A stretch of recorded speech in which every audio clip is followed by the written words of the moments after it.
பணம் கொட்டி கொடுப்பவள் மகாலட்சுமி.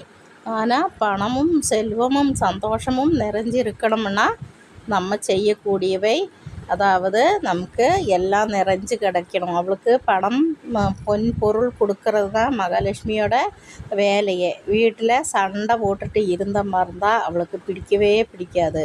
பெண்கள் அதிகமாக சண்டை போடுறதோ கோவிக்கவோ கூடாது. அப்புறம் அவள் செல்வமெல்லாம் திருப்பி எடுத்துருவா.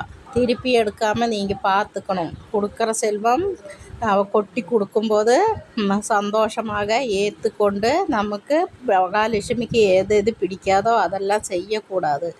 அதாவது செய்து விட்டால் கொடுத்த செல்வத்தை அவள் திருப்பி எடுத்துருவாள். அப்புறம் வீட்டில் நிம்மதியாக இருக்காது. அவள் செல்வம் கொட்டி கொடுக்கும்போது நம்ம சந்தோஷமாக ஏற்றுக்கிட்டு எல்லா வெள்ளிக்கிழமையும் குளித்து மகாலட்சுமிக்கு விளக்கேற்றணும். அவளை அழ வைக்காதீங்க, சந்தோஷமாக வச்சுருங்க. அவ்வளவுதான். அவள் ஐஸ்வர்யத்தை கொடுப்பா, ஆசீர்வாதம் தருவா, எல்லா செல்வமும் நமக்கு வந்து சேரும். நம்பிக்கையாக இருங்க.